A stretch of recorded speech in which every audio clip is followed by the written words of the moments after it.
planet Earth is a super living organism.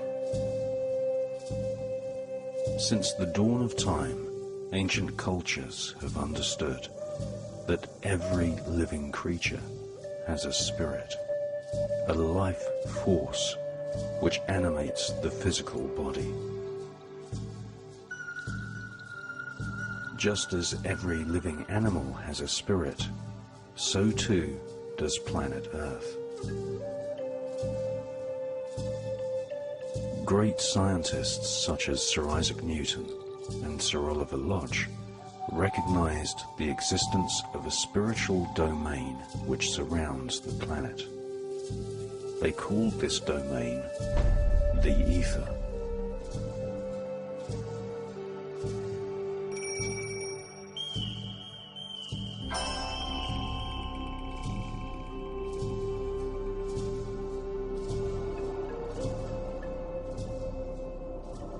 There is a vibrational change going on within the Earth's energy field, and this is affecting weather patterns.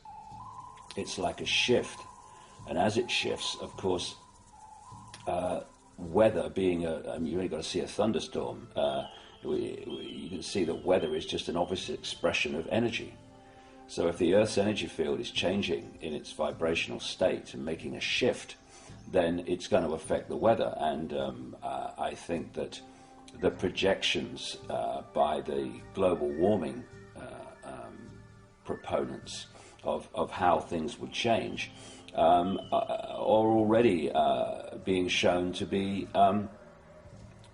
inaccurate in terms of the changes happening much quicker.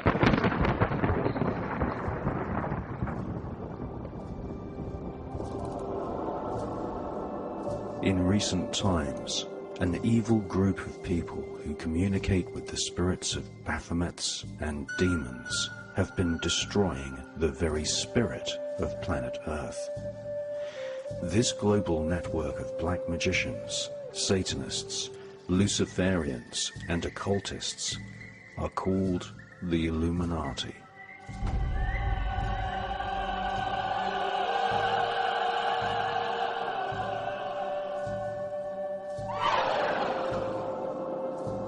The corporations controlled by the royal, aristocratic, and political elite are spraying chemicals into our skies and using secret atmospheric technology to wage war on the planet itself.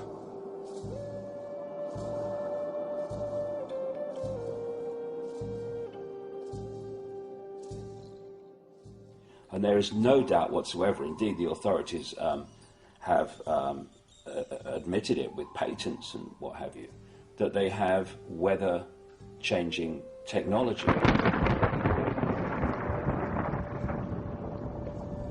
You know, the old Native American rain dances and all this stuff, what were they doing? They were performing rituals, dances, sounds that were resonating the energy field, and therefore attempting to bring it into a vibrational state in which it manifests as rain. Now, technologically, the elite in the underground projects have this ability. So, and not only in terms of producing weather, but also earthquakes. If you know where on the Earth to really give a plate a smack, then it's going to move, and if it moves, you've got an earthquake. And when you look at these hurricanes, and I was told when I had my mind-blowing awakening in 1990 that we were going to see tsunamis. To be honest, at that time, I'd not even heard the word. I said, what's a tsunami? Oh, it's a tidal wave, massive tidal wave. Well, everyone knows what the tsunami is now. And that we were going to see things like hurricanes on a scale that we'd not seen before. Now, when you look at the hurricane season in America with Katrina and the rest, we're looking at phenomenal storms. And it seems to be very clear that if not having the ability to create a hurricane from scratch, if you like, and I think they have, they certainly have the ability to whip them up into much greater catastrophes than they would normally. Many people believe that the recent hurricanes and tsunamis have been induced by the use of underground atomic bombs, creating chaos, destruction, and wantonly killing hundreds of thousands of people. The Illuminati are engineering wars and ecological catastrophes, causing millions of people to die in a state of terror, sending shockwaves through the ether as people's spirits cascade into the spirit world.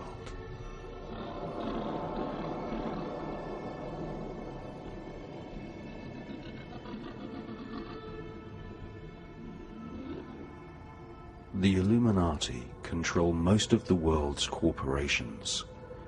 They are collectively destroying the biodiversity of planet Earth, hurling mankind into a permanent state of fear, disconnecting us from the knowledge of our higher spiritual self. The existence of the spirit world and the fact that reality is shaped by our own consciousness is hidden from the public by control of the world's media. Billions of people are dying in ignorance, wasting most of their lives hypnotized by television, an invention which was discovered during pioneering research into the spirit world and the ether.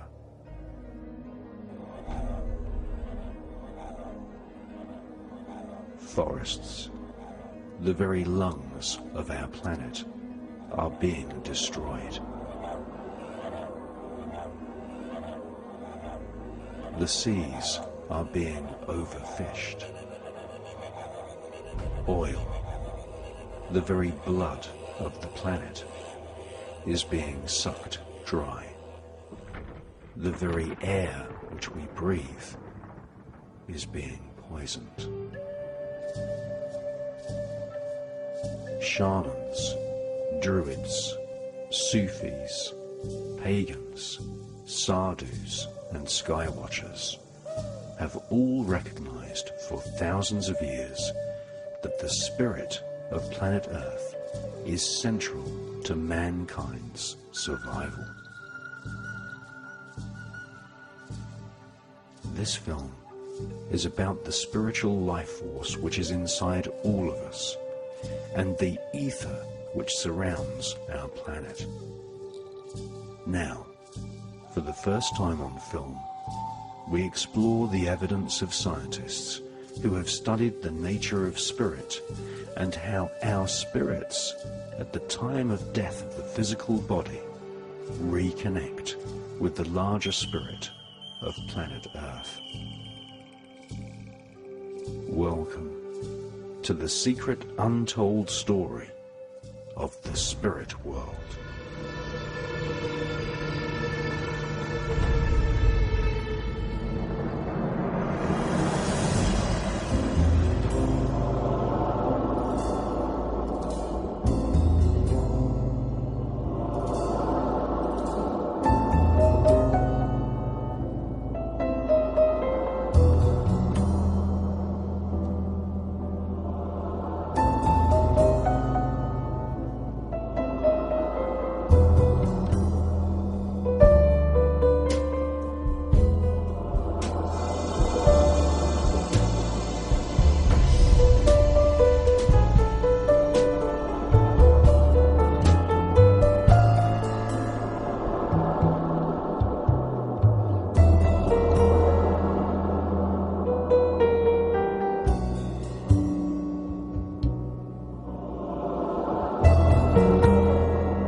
car's on fire, and there's no driver at the wheel. And the sewers are all muddied with 1,000 lonely suicides. And a dark wind blows.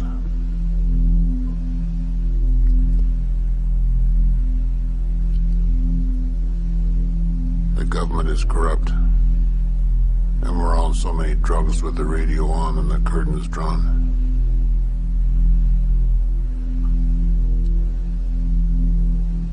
We're trapped in the belly of this horrible machine.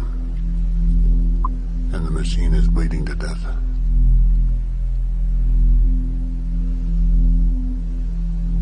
The sun has fallen down. And the billboards are all leering. And the flags are all dead. At the top of their poles. It went like this. The buildings toppled in on themselves. Mothers clutching babies picked through the rubble and pulled out their hair.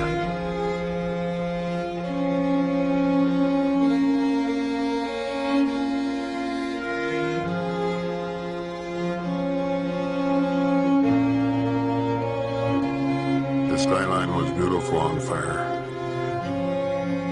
All twisted metal stretching upwards. Everything washed in a thin orange haze. I said, "Kiss me, you're beautiful. These are truly the last days."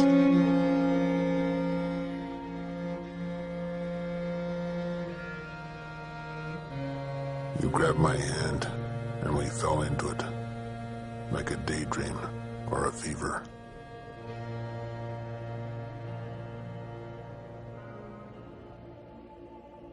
"911 was a day when 3,000 people had the life force ripped from their physical bodies. It all happened so quickly. No one had prepared for their deaths. In many traditional cultures around the world, family members gather at the bedside and help the spirit of their loved one pass into the spirit world.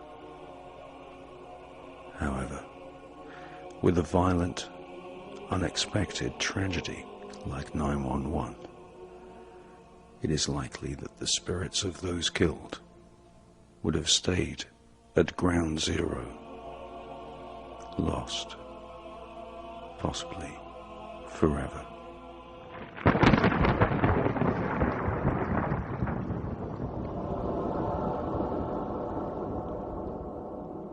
When they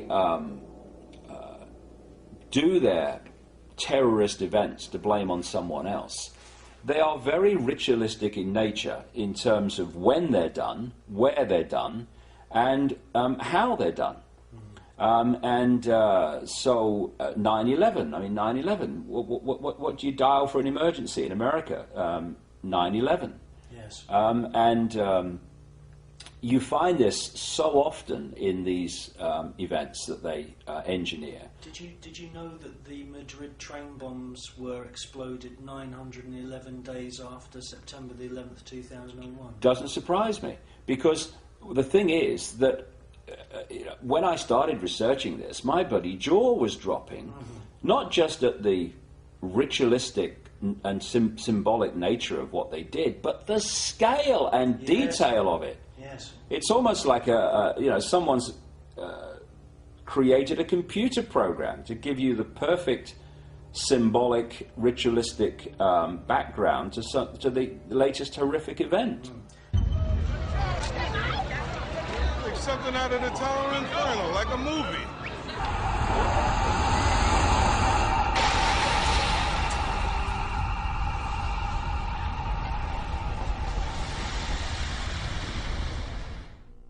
Now, in your book, Alice in Wonderland and the World Trade Center disaster, you actually point out that those twin towers are symbolic architectural edifices, which I think you compared them to the twin pillars of Freemasonry, Jachin and Boaz.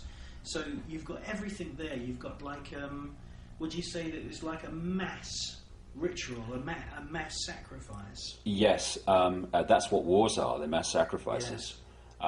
You know, this shock and awe in Iraq, for instance, was there to have a mass sacrifice.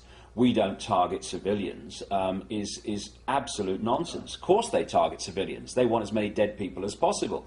And of course Iraq, the former land of Sumer and Babylon, has enormous significance to these people because they go back to that period and that area of Babylon, etc. In fact, what we're seeing now is global Babylon when you look at the symbolism of Babylon. Yes. And for them to kill all those people there, it is a mass ritual sacrifice. Get in here! Get away from the glass! Oh, my is out there! My is out there! The whole building, watch the debris come down the street. Don't open the door. Get away from the window. Get away from the window. Don't open the door. Get behind. Oh my God, thank you, thank you, thank you! Oh my God! Oh my God! You're right! Oh my God, you saved my life! You saved my life! Thank you! Thank you! Thank you! Thank you! And what I would say to people is, you know, if you are going to judge what this state of consciousness would do on the basis of what you would do, then you're going to lose the plot from the first, because you have a level of compassion, you have a level of empathy, that's the word, empathy, with people who suffer the consequences of your actions. That empathy is what balances out your behavior towards someone else, because you have empathy with the consequences for them. You remove that empathy, and this controlling consciousness has no empathy, not even with itself, never mind its victims and its targets, because they are as ruthless with each other as they are with the human race. You take away that empathy, and there are no fail-safe mechanisms to block extreme behavior. So, whoa, the people who run America wouldn't kill 3,000 of their own people. What? They'd have a party.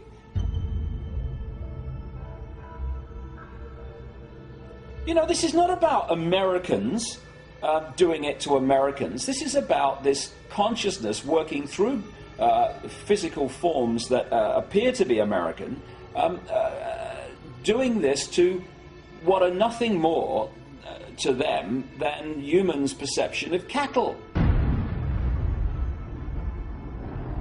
A situation that started bad just gets worse and worse and worse. The World Trade Center, South Tower, which was hit by a plane and wrecked by an explosion approximately an hour ago, has totally collapsed.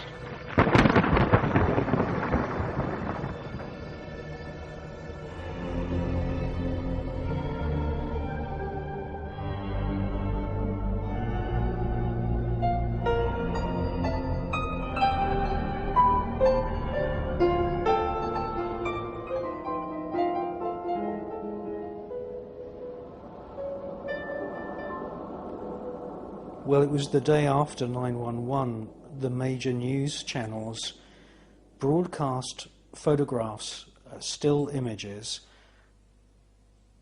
from the smoke rising from the Twin Towers. And in the smoke, you could see the faces of demons.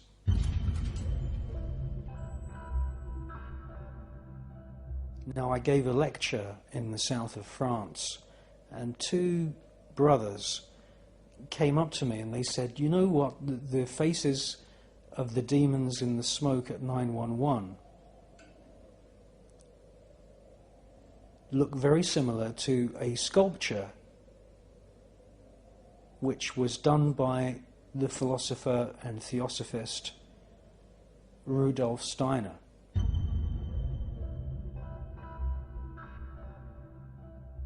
And I took a look at the photograph of the sculpture by Rudolf Steiner. And I have to say, yes, it's very similar to a couple of these so-called demon smoke faces.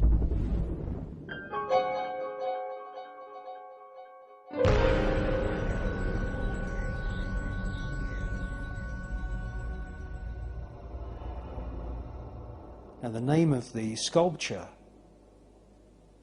was Ahriman. Ahriman is one of the facets of Lucifer.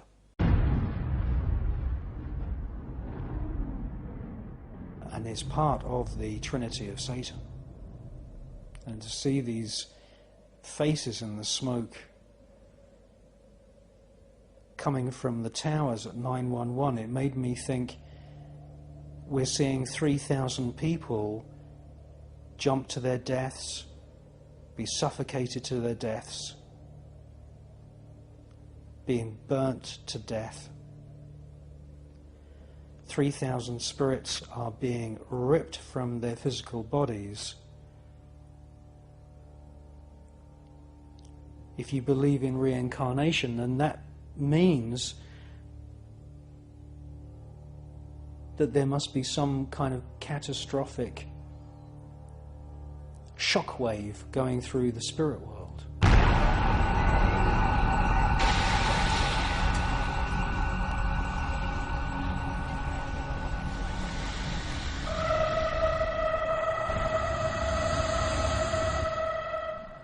And this tragedy is magnified by being broadcast to 1 billion TV screens around the world.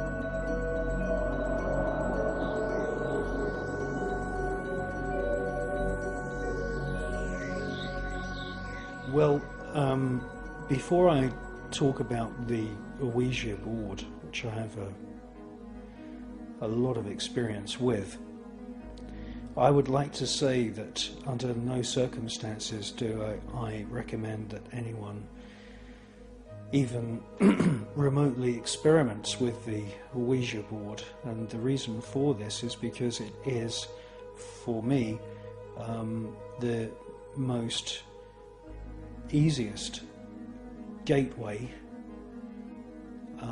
to the spirit world.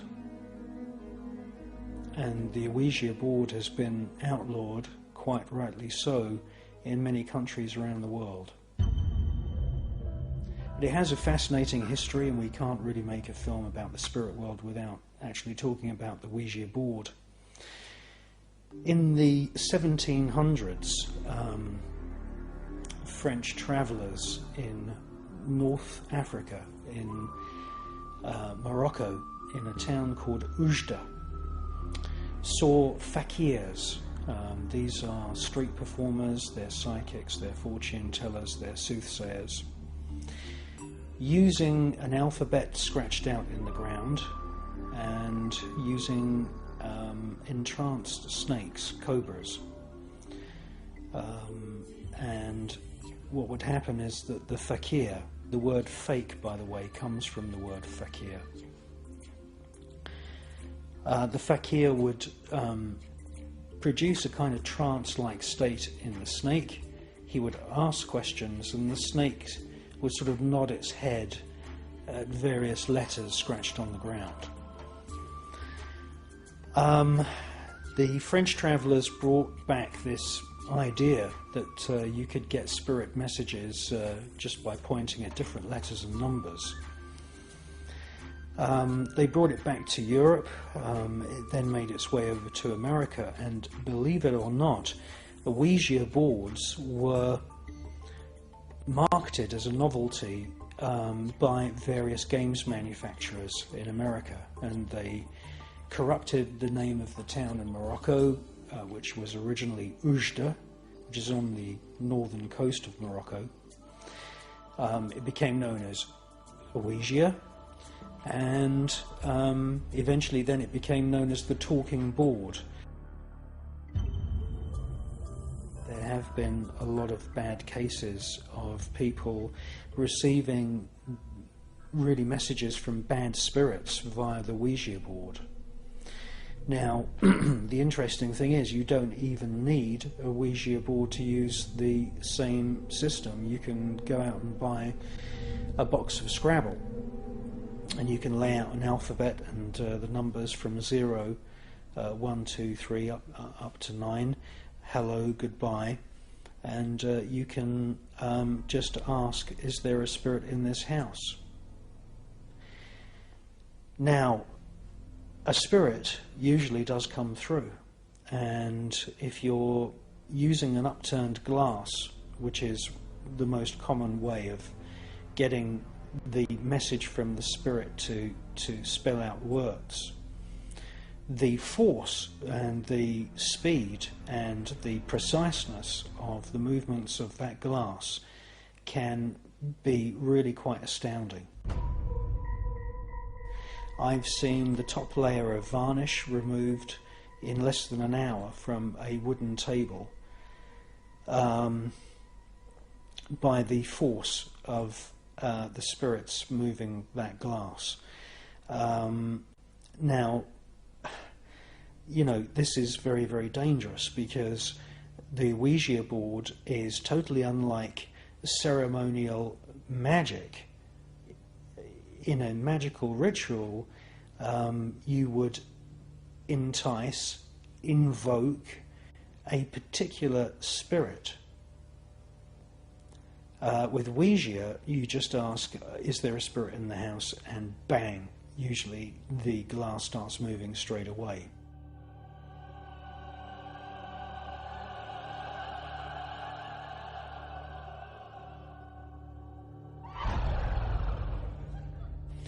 Now, here's a message for everyone who is involved in the so-called New Age.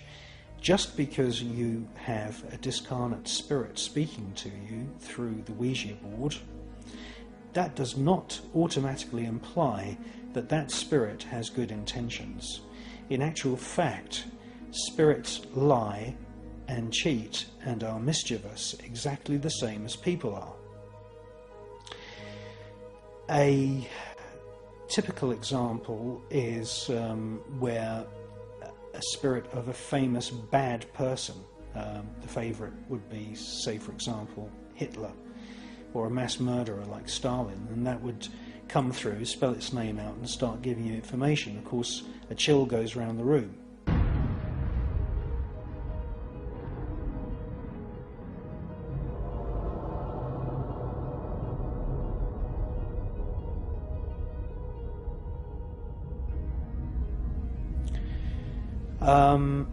You know, spirits lie, people lie. Spirits are, you know, really basically a continuation of the personality of the person. Therefore, I would say never ever use this system. There are colleges where you can go to learn to be a medium, and I would never ever dabble in any communication with the spirit world unless you have been properly trained.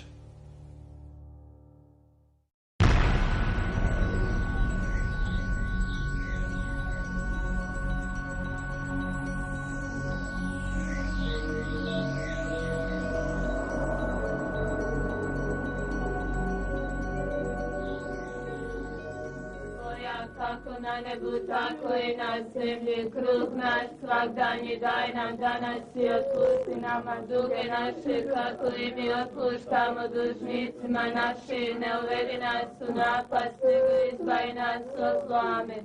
Slava Otcu i Sinu i Duhu Svetom, kako bijaše na početku, tako i sada i vata vijeka vjekova. Amen.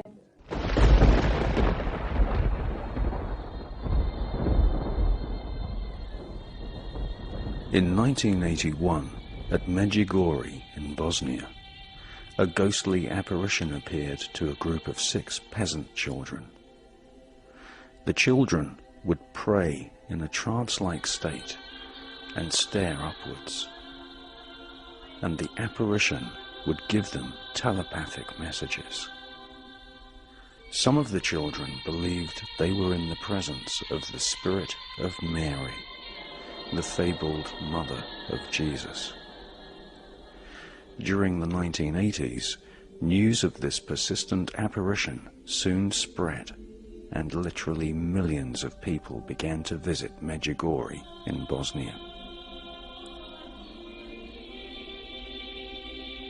The huge crowds of pilgrims who gathered at Medjugorje, more than 30 million over a period of 3 years, were never shown on television.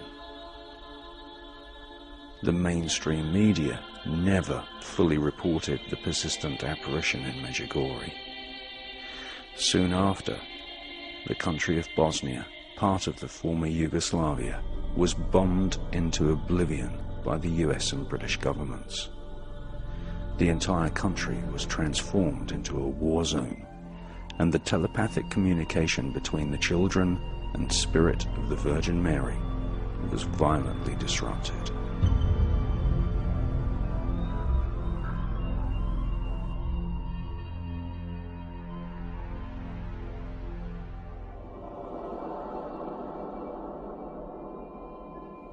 At Fatima in Portugal, Lourdes in France, and at San Sebastian de Garambandal in Spain, millions of people regularly witness paranormal apparitions, but it is never reported on the mainstream media.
I've looked at many different ghost videos in the research for this film, and obviously there are many fakes.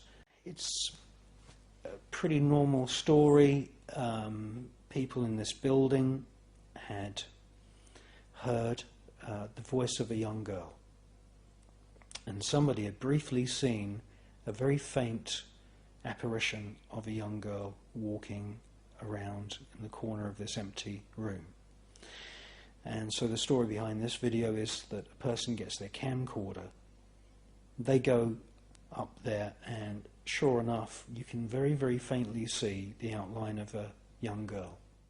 If you don't like ghosts, then hide behind the sofa for the next few seconds.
ghost of the young girl is what's known as a persistent apparition.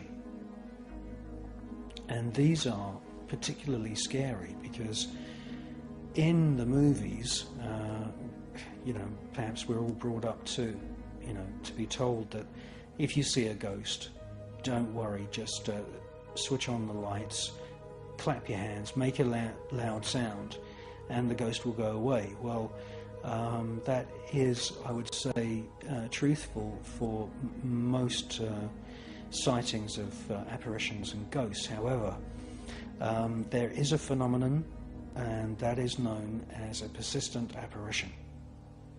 And a persistent apparition is particularly scary because you may clap your hands, you may switch the light on, you may make a sudden gesture, and the ghost doesn't go away.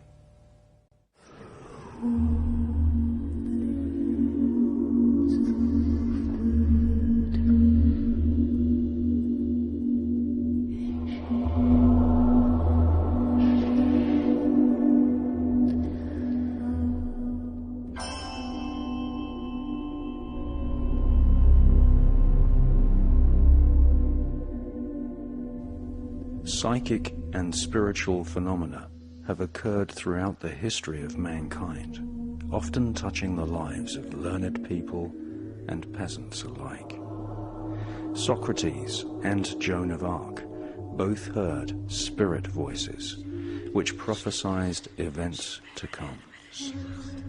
The Old and New Testaments of the Holy Bible are brimful of psychic and spiritual phenomena.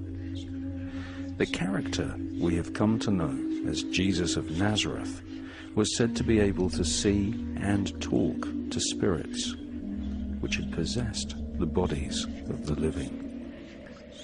The ability to prophesy future events by receiving telepathic messages from spirits has played a central role in all of the world's great religions.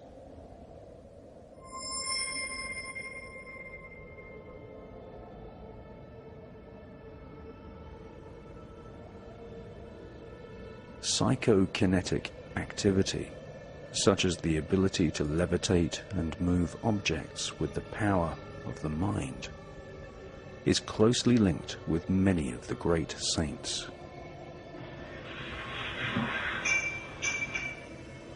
Saint Joseph of Cupertino was beatified as a saint by the Vatican in 1753.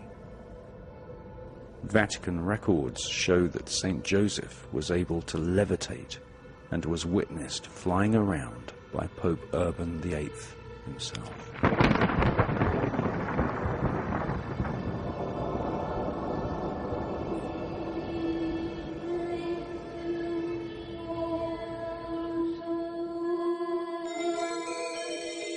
Trinity College, Cambridge has for centuries been a British centre of occultism, esoteric science and espionage. Students and professors of this bastion of British society have been deeply involved in magic, spiritualism and spying. The notorious part-time spy and black magician Aleister Crowley attended Trinity College and went on to lead the infamous secret society called the Golden Dawn.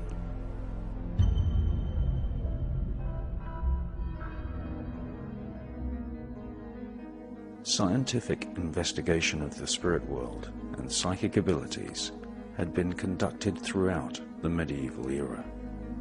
Its focal point became Trinity College at Cambridge University. Since the 1400s, Trinity College has been a hotbed of occultism and espionage, the two dark worlds often overlapping throughout the history of Trinity College. Dr. John Dee was an Elizabethan magician who used a polished piece of obsidian rock called a dark mirror to communicate with angelic spirits.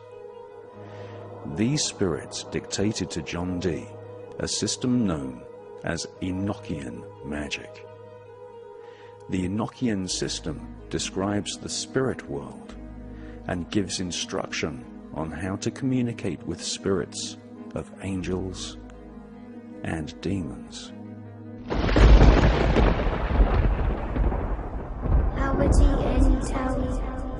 Tim Jafar Kau Tarpin M Awef Mu F Tar F Sam F Minute F Nebbit Hayat Nebbit Hanenet Nebbit Jedafuit F Awet F Hasit Samawu M Sanut.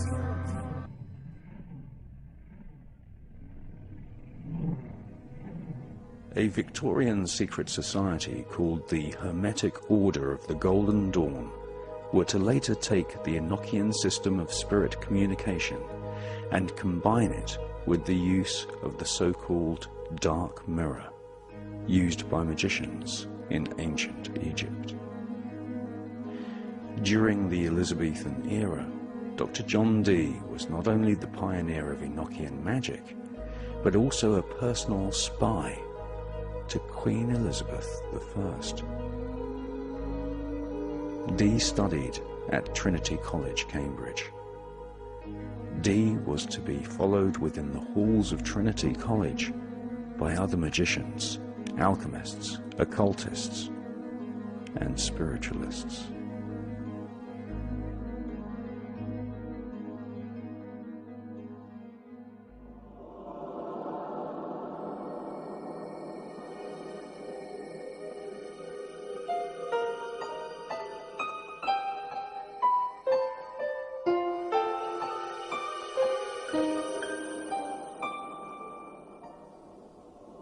Sir Isaac Newton also attended Trinity College, Cambridge, where he wrote many articles about a spiritual domain referred to by Christians as heaven, which Newton and other scientists called the ether. The leading scientists of the day believed that a domain of spiritual psychic energy which permeates all matter exists in the universe.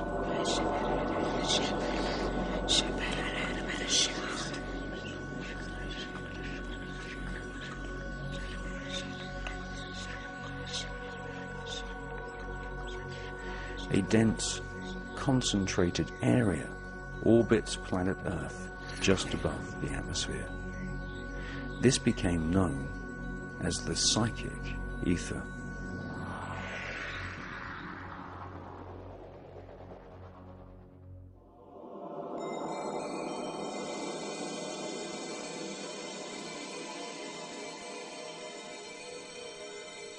The existence of the ether, which is where spirits of dead people live, was well known to Dr. John Dee, Sir Isaac Newton, and the scientists who followed in their footsteps.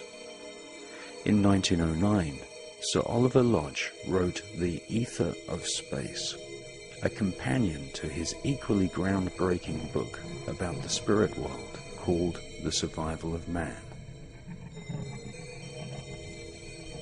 These early scientists taught that no element could exist without having some form of relationship to the ether.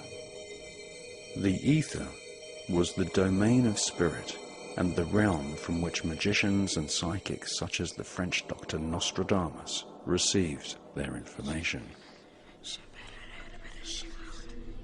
Following in the footsteps of John Dee, British occultist, the self-styled Beast 666, Mr. Aleister Crowley, who would go on to be a part-time spy for MI5, attended Trinity College in the late 1800s. Whilst Crowley was a student at Trinity College, 3 Trinity Dons decided to found a society to investigate the spirit world.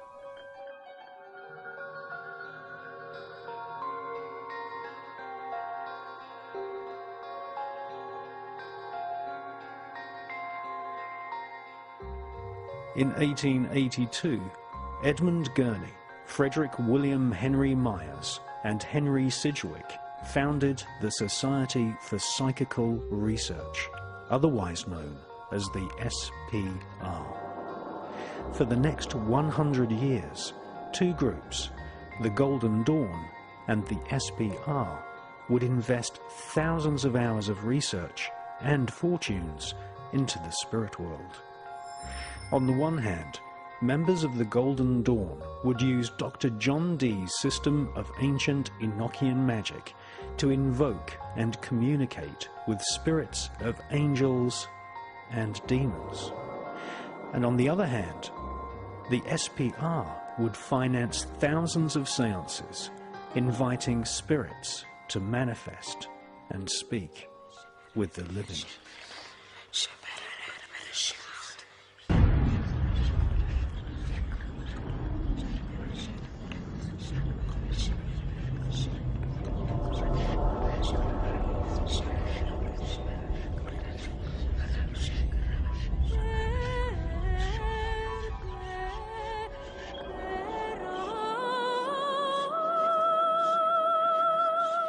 Just 6 years after the founding of the SPR, Britain's most famous and powerful magical secret society was formed in London.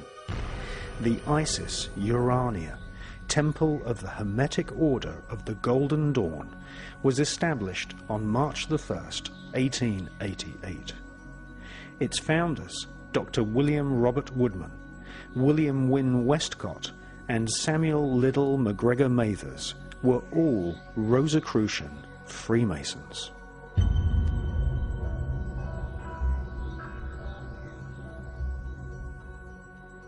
The Golden Dawn was a depository of occult knowledge. Alistair Crowley joined after attending Trinity College. Other members included W.B. Yeats and the author of Dracula, Mr. Bram Stoker. The Golden Dawn invoked spirits using magical techniques taken from Dr. John Dee's Enochian system of magic, and became the main magical secret society for British aristocrats and royalty. The Golden Dawn was heavily influenced by the writings of Helena Petrovna Blavatsky, who would later be outed as a fraudulent psychic by members of the Society for Psychical Research. Rituals using the so-called Dark Mirror were performed at Golden Dawn ceremonies on a regular basis. The Dark Mirror is a piece of polished black obsidian rock which is placed inside the magic circle. It is used rather like a crystal ball. The magician watches the reflection of his own face whilst invoking or calling a spirit. Etched into the surface of the Dark Mirror is an ancient Enochian or Kabbalistic design which helps mesmerize the eyes of the magician and enter a hypnotic trance. The magician's reflection would morph into the face of a spirit which would then telepathically communicate with the magician.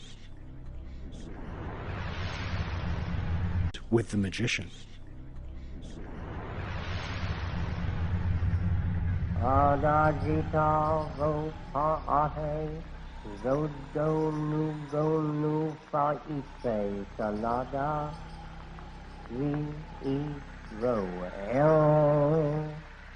Subame yata regi, the road, he adaptehe, tahirema, abrimaji, patalabo, palakalada, Lortel, oh, the base oje balatohe.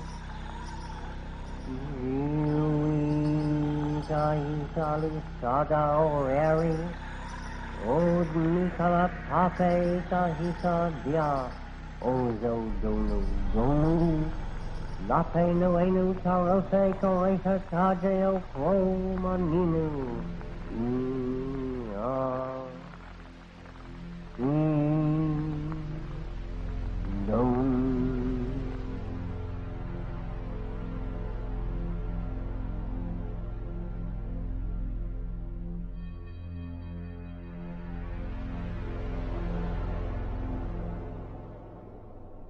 Aleister Crowley used opium as part of his daily diet in order to free himself from everyday life and to communicate with spirits. Crowley was copying the traditions of magicians and shamans who have inhabited all continents of planet Earth since the dawn of man.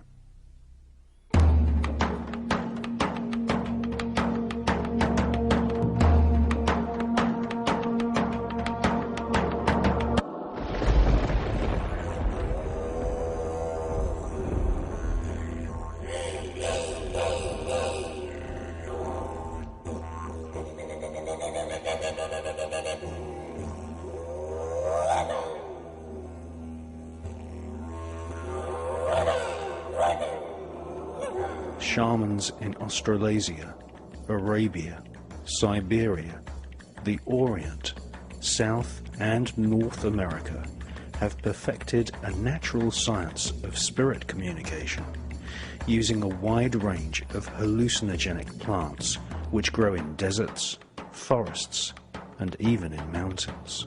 According to Mexican shamans, the so-called hallucinogenic experience is really just the opening of a gateway to the world of unseen spirit.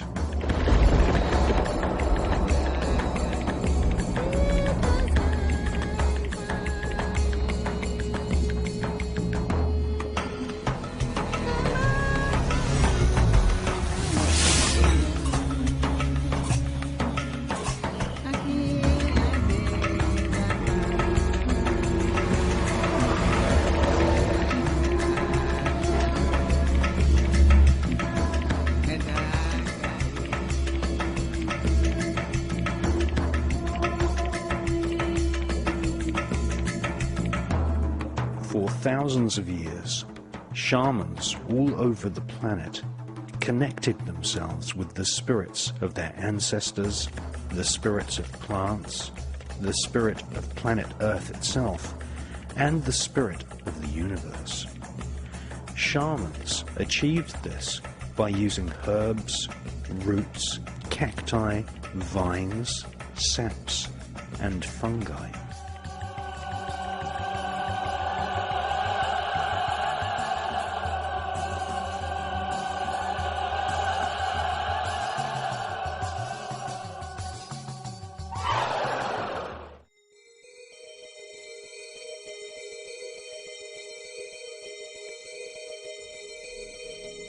To the uninitiated, the effect of these so-called plants of the gods seems unreal, fantastic, or even frightening, and is often described as hallucinogenic or psychedelic. Many people say they are scared of ever experiencing the effects of these ancient plants. American author Carlos Castaneda says that this is because our modern lifestyles have become controlled by the corporate Illuminati and are now disconnected with the spirits of nature and the spirit of planet Earth. Shamans across the planet teach their children that ancient herbs such as ayahuasca reconnect your astral body with the infinite spirit of planet Earth. Many of the plants used by shamans to open the gateway to the spirit world contain a substance called dimethyltryptamine, or DMT for short. Dimethyltryptamine has been described as the spirit molecule because it appears in hallucinogenic plants and also naturally occurs in the human brain. The effects of DMT often create a so-called out-of-body experience, where this spirit body, or astral body, can leave the physical body and explore the universe.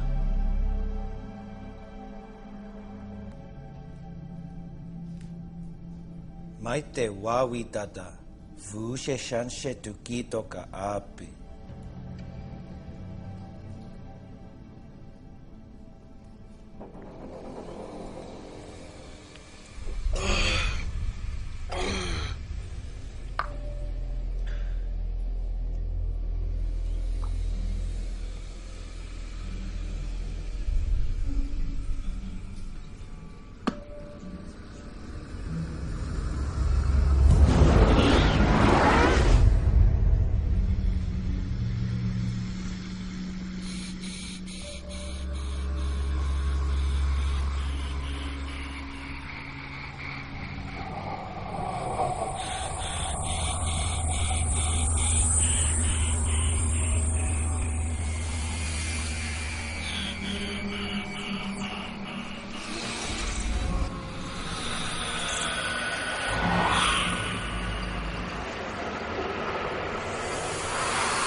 Daha. Era mi wiki.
It is this experience which shamans for thousands of years have taught their children to experience. For DMT creates not only a sensation of physical liberation, but also spiritual liberation. Through the use of plants which contain DMT, shamans teach that you can once again develop a strong relationship with the spirit world.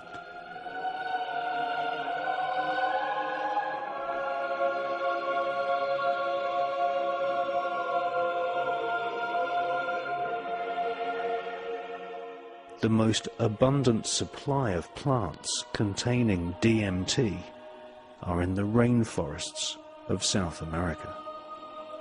Is this why the Illuminati corporations are destroying the rainforests?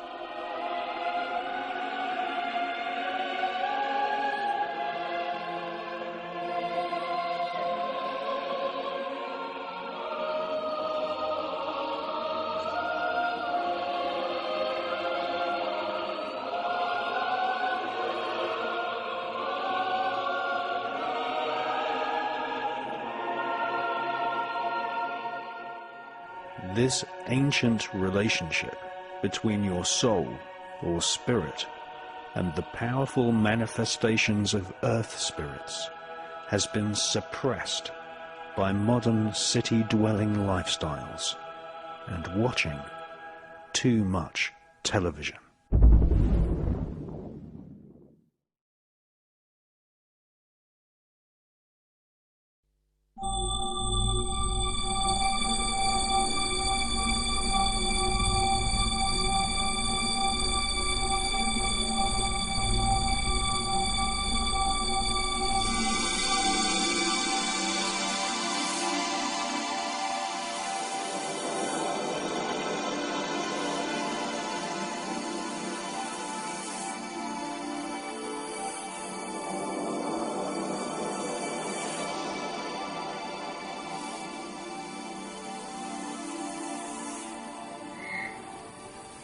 Hello, Radio Olympia. This is direct television from the studios at the Alexander Palace. The battle of Britain is about to begin. Upon this battle depends the survival of Christian civilization. Yesterday, Upon it depends our own British December life, 7th, 1941, a date which will live in infamy. Men will still say, this was their finest hour. Sir William Crookes was a highly respected physicist in the Victorian era.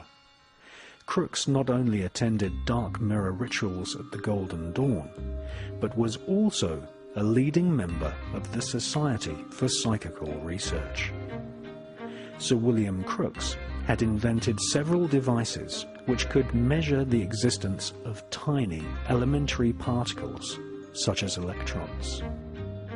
Sir William Crookes believed that spirits in the ether were capable of moving small primary particles such as electrons and protons. William Crookes developed the cathode ray tube, the most important element to a modern television, firing billions of electrons at a glass screen covered in phosphorus. These pioneering experiments produced amorphous, fuzzy speckles on a glass screen. By staring at the cathode ray tube image, Crookes realized that spirits might somehow be invoked to arrange these particles into an image of the spirit world.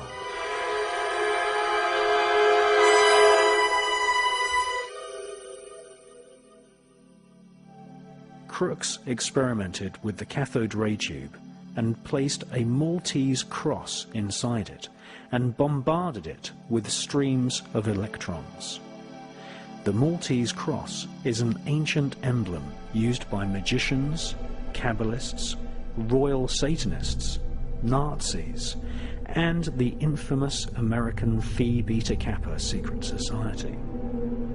Crookes managed to project a shadowy image at the other end of the cathode ray tube, which was the first ever electrically created image known to man.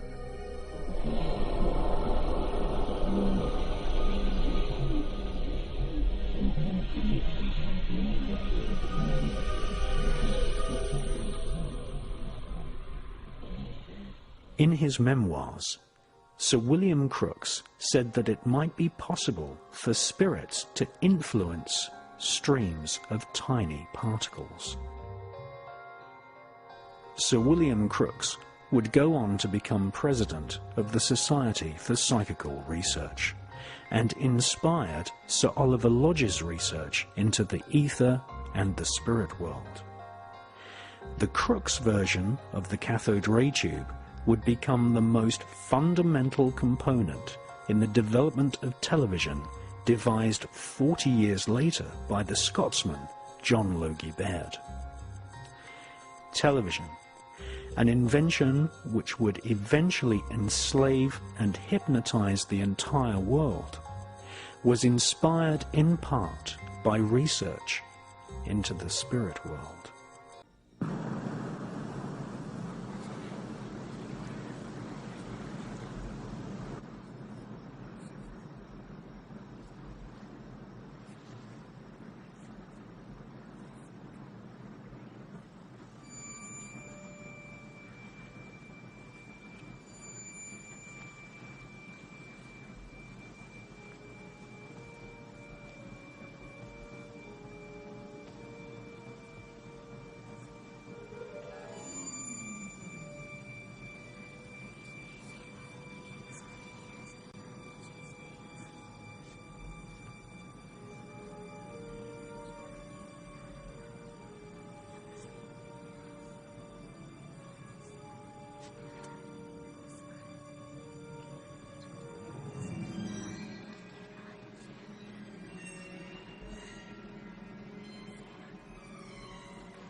my research into these lost spirits, that's what a mojo is, started about 5 years ago. I was in the north of England in Stourbridge, and I was giving a talk, and, normally what happens is after a talk, quite a lot of people come down to the front of the stage, and a lot of the time people bring things, and it's very nice of them, and they bring me photographs, and they bring me audio recordings and other pieces of evidence, and I've managed to collate a big library of material from different people.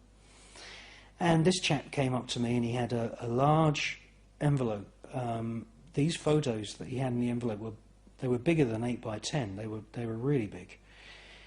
And he said to me, he said, do you want to see a photograph of a spirit? And I said, well, yeah, I'm very interested in this type of thing. So he pulled out the first photograph, and I thought, well, this guy's paid a lot of money to have these huge photographs printed, and I thought, this is going to be something special. And the first photograph is just of a door. You see, it's a closed door, just with a blank wall. And he said to me, can you see the spirit? And I said, oh, no, I can't see the spirit in that photo. It's just a door. And he said to me, you look closer. And I did look closer, and he pointed to what looked like a crack, a black crack between the wooden surround of the door and the plaster on the wall. And it was at the top of the door frame. So then he got the second photograph out, and that was like a side-on, sort of pretty close-up view of this black crack. Now, it just looked like a crack, okay? And he said to me, this is a lost spirit. And it's in this room, and they hear murmurings, and they hear talking. And this alerted this guy, and he staked out the room, and he realized that the spirit was dormant, and it was taking on the shape of this thing that looked like a black crack above the door. So I thought, well, that sounds really strange. I'd never heard of anything like this before. And then he showed me the third photograph, and you could clearly see then that, yes, it did look like a crack for most of its length, and then you could see that part of this blackness was sort of overlapping the edge of the actual door frame as if it was drooping slightly. And he said to me, that is a rare photograph. He said, I call these mojos. And he goes, they're everywhere. And then he showed me another photograph, and you could see that this thing had moved, and it sort of moved along the top edge of the wooden frame of the door, and part of it wasn't sort of in contact with the wall anymore. And you could actually see the join between the piece of wood that made up the top of the surround of the door frame and the wall. And I said to him, I'd never come across this kind of thing before, and is it still there? And he said, yes, it's still there, but he tries not to pass underneath the door. And I said to him, why? What would happen? And he said that these lost spirits hang around on the tops of door frames, waiting for somebody to walk through. Because what they want is they want somebody who's under a lot of kind of stress, or somebody who's under the influence of alcohol, somebody who's under the influence of drugs, to walk through, and then this mojo would actually drop from the door frame, and it'd go head first and enter that person's aura or their astral body through what he said was their crown chakra. So I wish I had taken copies of these photographs, because I realised after I started researching the existence of these lost spirits, these mojos, whatever you want to call them, that photographs like this are extremely rare. And if this gentleman sees this film, I'd like him to send me copies of those photos.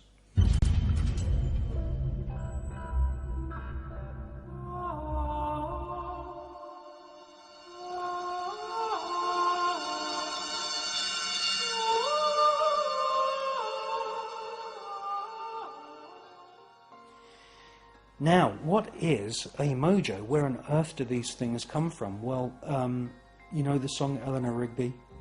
All those lonely people. Where do they all come from? Over the years that I've dedicated into researching the spirit world, I've realized that many people die lonely. And they die lonely mainly because they've built barriers, built walls between themselves and other people through bigotry, arrogance. They've lived out of their lower self.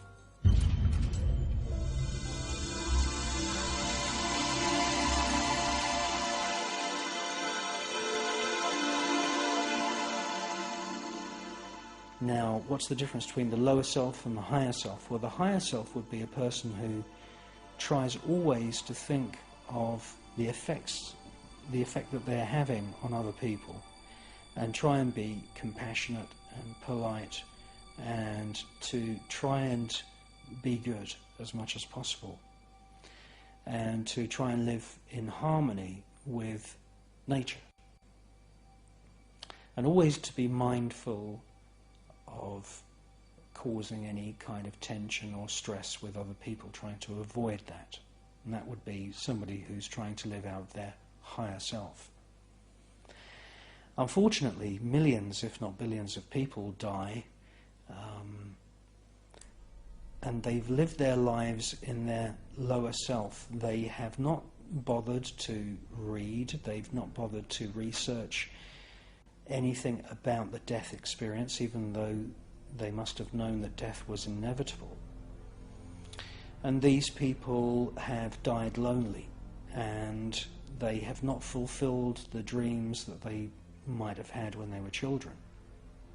And therefore, their spirit finds it extremely difficult to separate from their physical body, but nonetheless they do separate. And because they really shielded themselves from any kind of spiritual thought, they just allowed themselves to be force-fed by television, and television doesn't have really any serious spiritual information on it whatsoever. The spirits of these people hang around because they think, well, the game is not yet over. The spirit is free of the physical body, which in most cases would have been in pretty bad health. And so they discover this new form of freedom as a spirit. However, they realize that they're imprisoned in some way because they have no idea of how to move on, go to a higher spiritual plane. And so what they do is they take up residence in places which don't have too much movement of people. They prefer dusty, unclean rooms, and like this man said, they take up residence on door frames. And this is a very common thing, and you'll find that there are millions, if not billions, of lost mojo spirits, whatever you want to call them, in every city around the world.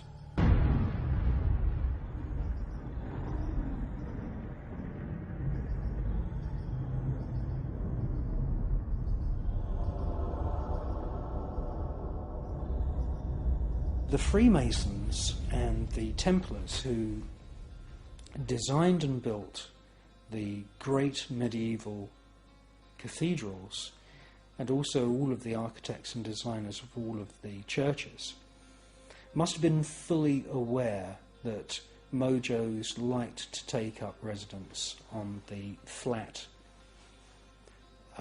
part of a door frame, because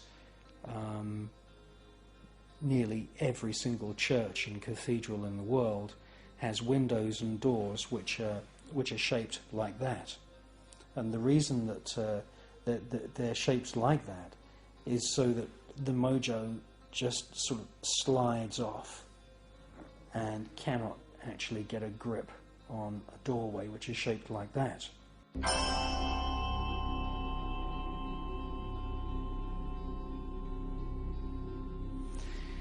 Now, in some cultures, these mojo spirits are called sliverers or slivering. Now, where have we heard slithering before? Well, we see it in Harry Potter.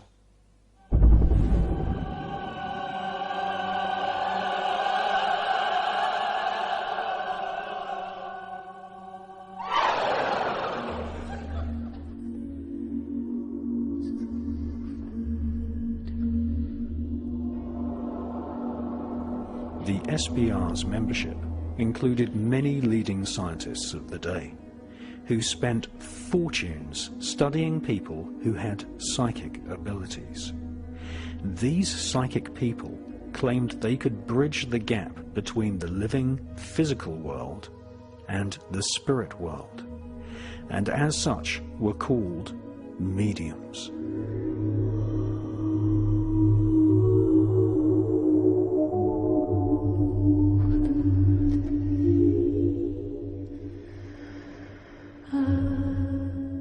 Mediums sometimes allowed their bodies to be entirely possessed, albeit temporarily, by spirits who would then speak through the medium. On rare occasions, physical manifestations of an eerie white substance called ectoplasm was seen emerging from the body of the medium and forming the shape of hands, faces, and, in particularly rare cases, the entire body of a deceased person's spirit.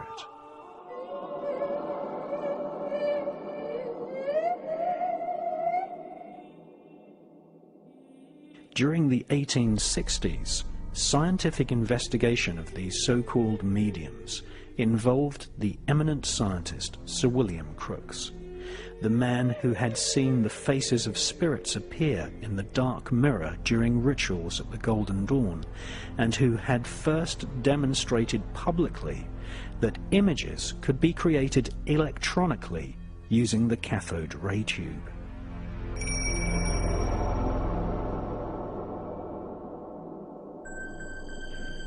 In France, a huge modern spiritualist movement began in the 19th century with the birth of Léon Denisard Reveil, who was born in Lyon in 1804. Reveil was at first skeptical of the reports of French explorers who had witnessed shamans in Siberia and Canada drumming up the spirits of their ancestors. In 1855, a friend invited Reveil to a séance where spirits made themselves manifest in front of the sitters. The table also levitated and turned. Reveil underwent an evangelical conversion to spiritualism. Reveil was instructed by the spirits to change his name. He became known as Allan Kardec.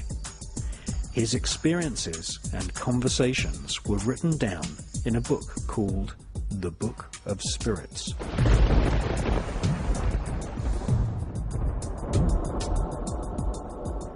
Allan Kardec claimed that there were two independent worlds, one visible and the other invisible.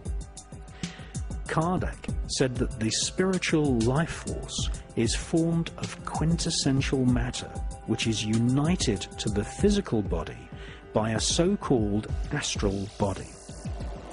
Kardec taught reincarnation as a matter of fact.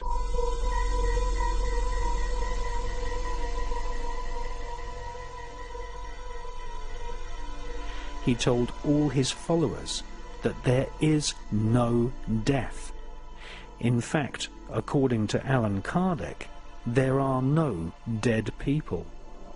Everyone who has died discovers the reality of the spirit world. Allan Kardec also taught the law of karma as a matter of fact.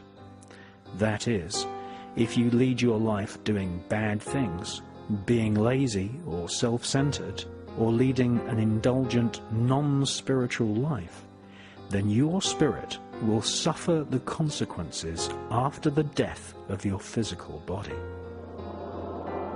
Allan Kardec also taught that just before the time of the death of the physical body, each person is replayed a movie of all the things that they have seen and done in their previous life.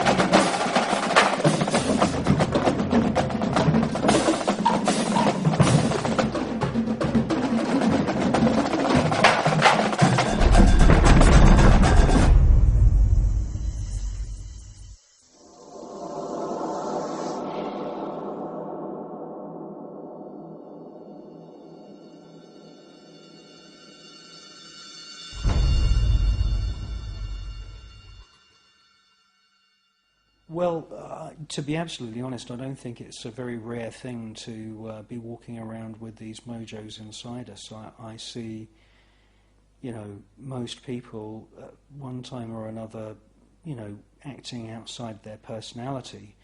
And the thing about a mojo is that it's desperate to re-experience the physical body. I mean, mojos want to cling on to the physical plane, and the reason they want to stay here is because they want to experience strong emotions, they want to experience sex, they want to experience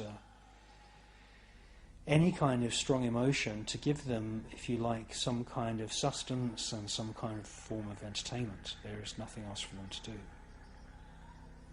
Most of us are of a good disposition, and it's very difficult for these things to actually get a grip on us. However, there is an interesting photograph from Australia of these two childlike hands gripping onto a man while he's getting drunk. He's having a good old drink. And alcohol, many psychics have told me, is one of these drugs which really, really oils the wheels, if you like, and allows people to drop down into their lower self, and they find themselves, you know, pub crawling in these dirty old watering holes, bad bars and this kind of thing. And in cities, there's an infestation of these lost souls.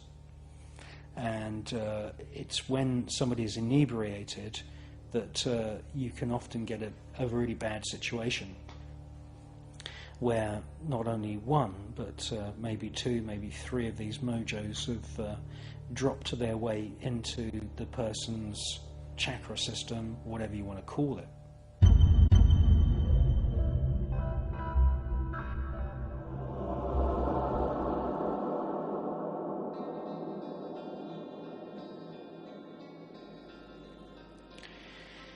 What unfolds then is sometimes a pretty serious story. It can get to the point where we have multiple personalities within one person, and you can have a situation where the mojos are competing for, you know, the person's waking hours, and the mojos can speak directly to that person, and people can, start to think that they're going mad.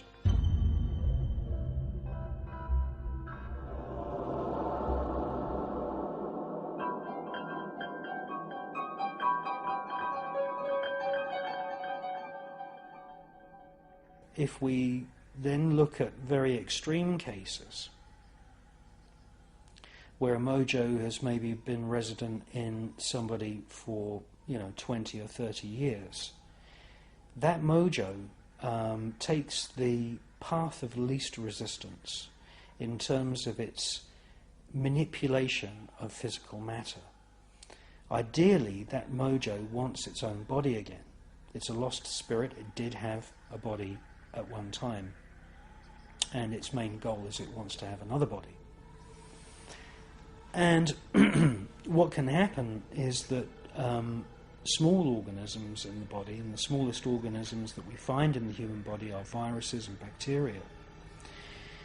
You can have a situation where these bacterial cells in the gut are manipulated, and shamans in South America who do what is known as psychic surgery claim to be able to cut out of people's abdomens these worm-like structures, and these are objects that have been sort of knitted or woven together using bile, detritus, bacteria and plaque in the digestive system.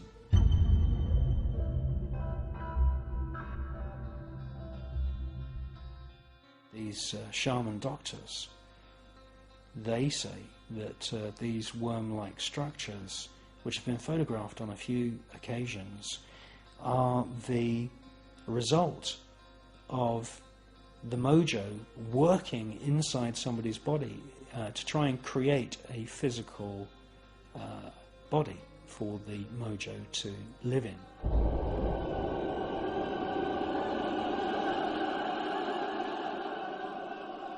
This research led me on to look at teratoma tumours, which are terrifying. A teratoma tumour, when it's cut out of a human body, is usually pretty large. These things can be sometimes the size of a football. And a teratoma tumour can be a terrifying object. People are absolutely shocked, cannot believe that this thing was inside them, because many times teratoma tumours, they have hair, they have eyes, they have nasal passages and sometimes noses, and they have mouths with teeth.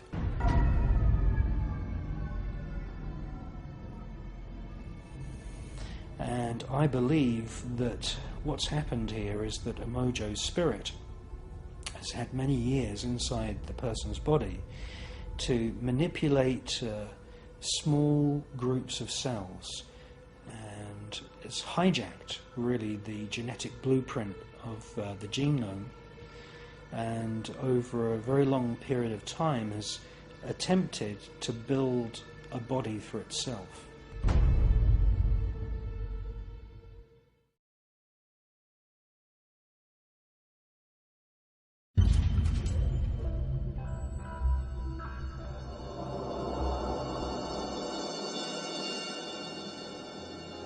In 1905, Charles Richet was conducting experiments into the mysterious substance known as ectoplasm.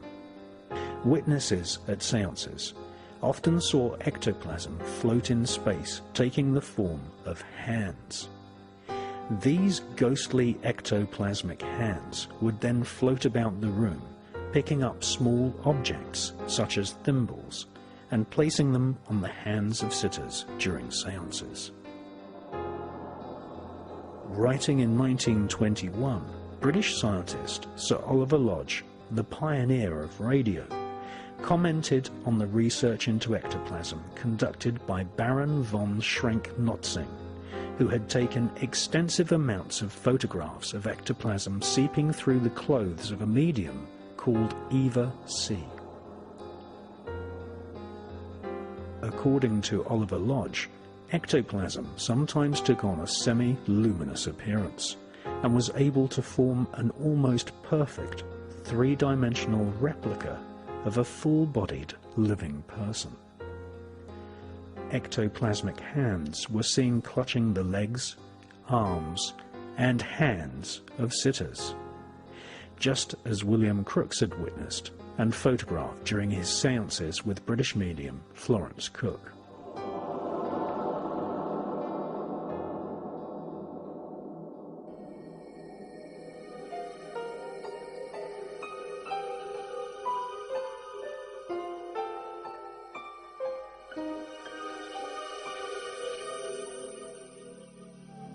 Incredible as it sounds, wax impressions were taken of these ectoplasmic hands, which show real fingerprints. This phenomena was witnessed by John Logie Baird, the Scotsman who took William Crookes's cathode ray tube and combined it with the pioneering research of Sir Oliver Lodge. John Logie Baird used ultra-high frequency or UHF waves to transmit invisible sound and pictures through the air at a frequency so high some said it would affect the spirits who lived in the ether.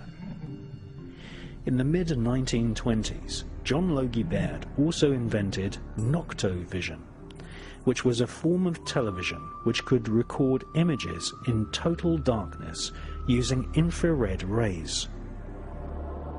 In 1926, Sir Oliver Lodge and his daughter visited Baird's laboratory and was extremely impressed by this new invention. John Logie Baird's noctovision would lead him to become involved with experiments into the spirit world.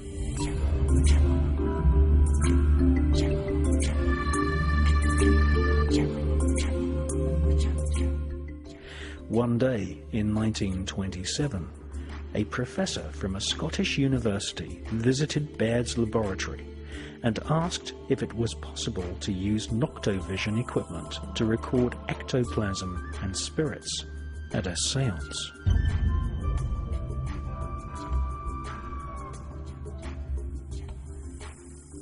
According to John Logie Baird's own memoirs published by the Royal Television Society, Baird immediately agreed to take part in a seance, which was conducted by a medium called Marjorie. 10 years before, the young son of Marjorie had committed suicide, slicing his own throat with a razor. The police had encased the blood-stained razor complete with fingerprints in a glass case. After her son's suicide, Marjorie was heartbroken and joined a spiritualist church in order to make contact with her dead son's spirit. During a seance, she fell into a trance and ectoplasm began to exude from her body, which formed a solid hand. Spirits told her that this hand was the hand of her own dead son.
the Scottish professor from Glasgow University leading the investigation into Marjorie, told John Logie Baird that he had made a wax impression of the thumbprint of his ectoplasmic hand during one of the seances.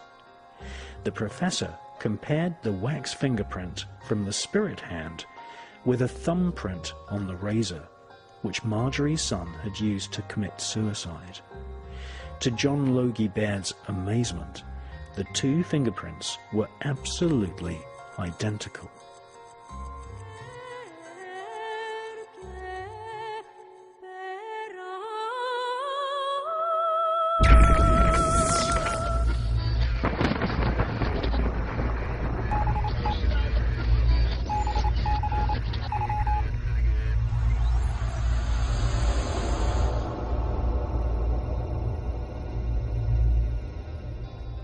This would not be the end of John Logie Baird's extensive involvement in the spirit world. Not long after this incident, the ghost of none other than Thomas Alva Edison, the inventor of the audio phonograph, contacted Baird at a seance. The spirit of Edison tapped out a message in Morse code and told Baird that his noctovision system would enable the living to speak with the dead. Hello?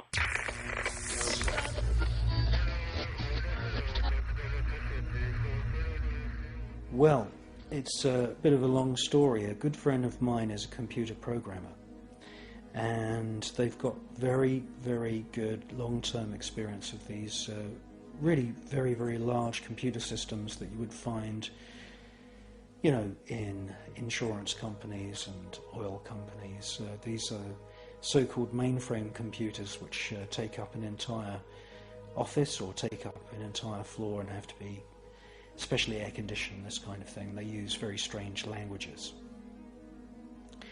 And he told me about a phenomenon called emergent behavior.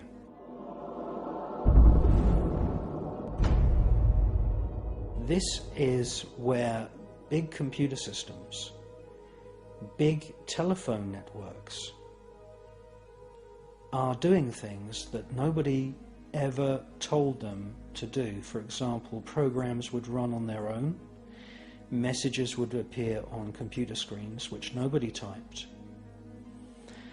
As far as telephones are concerned, it would take the form of telephone calls to people, and there wouldn't be anybody else at the other end of the line. There's also a phenomenon known as the phantom fax, and this is where messages are being handwritten, usually in some kind of old-fashioned writing, and are being signed in some cases by famous people who died a long time ago. And there are several people around the world who are presently receiving faxes, handwritten faxes, from the spirit of Jules Verne, the famous French science fiction writer who's been dead many, many years.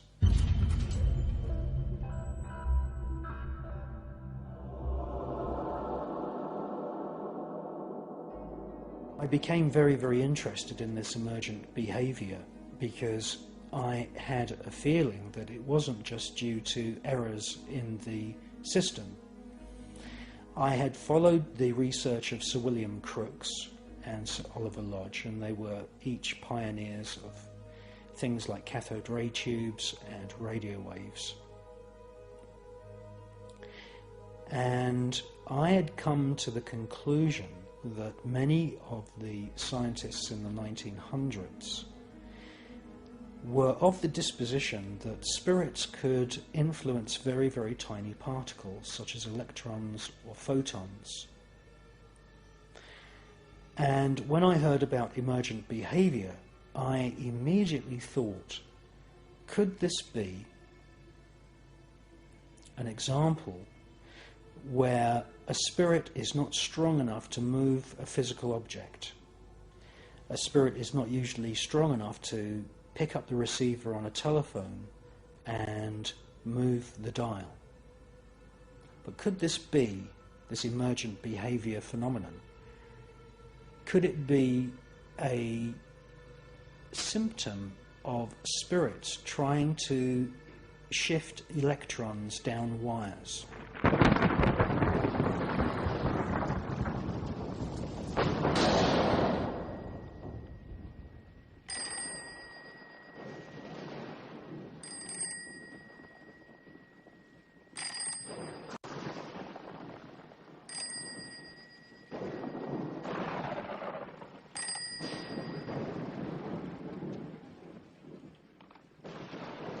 Hi, Grandma? Do you have wings now? My ballerina costume does. Granny? Who are you? No, I don't remember. What? Hello, little one. I am your friend. We want the angel.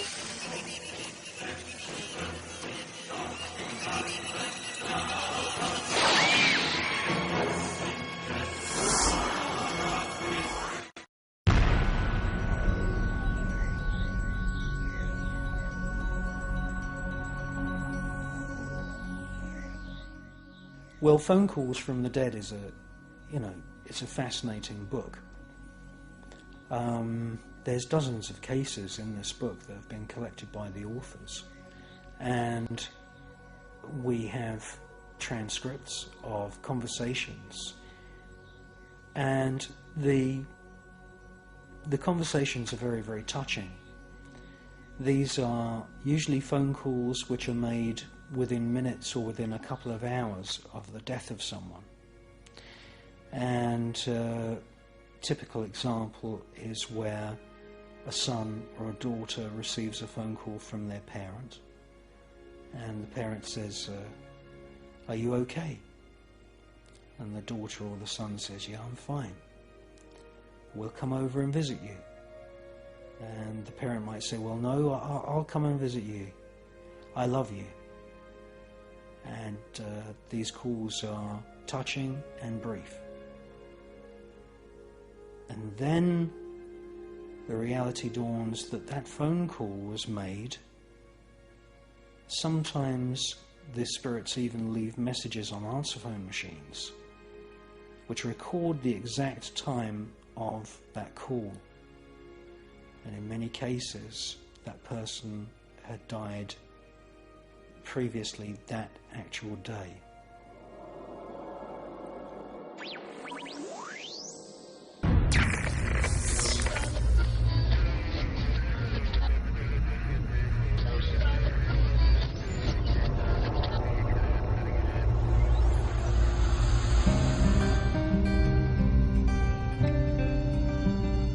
According to documents and memoirs held in the archives of the Edison Company of the United States, American genius Thomas Alva Edison, who invented the electric light bulb, the phonograph record player, and the movie cine camera, designed a machine in the 1920s which could be used to communicate with the spirits of dead people.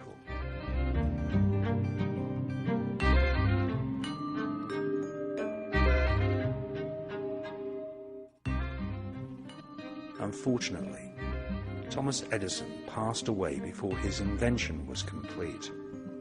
Several years later, at a séance attended by John Logie Baird in London, the spirit of Thomas Edison tapped out a message using Morse code.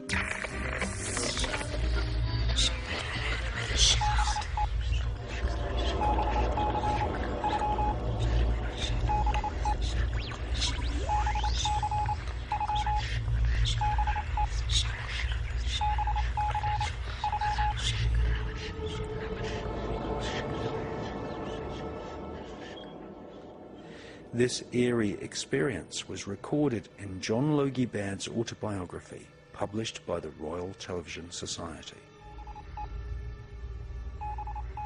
The message from the spirit of the dead Thomas Edison told John Logie Baird that Edison was working on his own version of Noctovision, the infrared television system which could record images in the dark.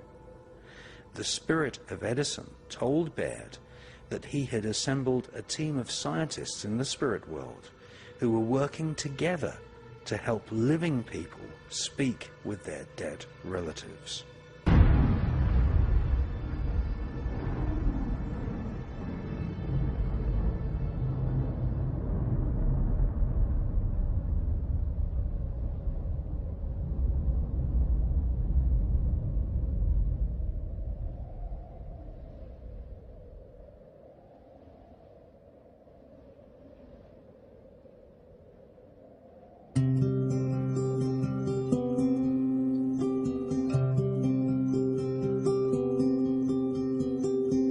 If life is a river, your heart is a boat, and just like the water, baby, baby, born to float. And if life is a wandering, blowing its way all night, and your heart is an eagle, dying to fly. Heaven knows no frontiers, and I've seen heaven in your tears. And if life is a ballroom in which we must wait, and the man with his fingers on the ivory gate, where you thirst and you hunger for justice and right, and your heart is a pure flame for man's constant strife. Heaven knows no frontiers, and I've seen heaven in your tears, and your eyes to faith as the singing of our heart. Somehow this black night feels warmer for the spark, feels warmer for the spark, too honest to the day. Fear will lose its grip, and then it's all for peace. Heaven knows no frontiers, and I've seen heaven in your tears. And if life is a ballroom in which we must wait, and the man with his fingers on the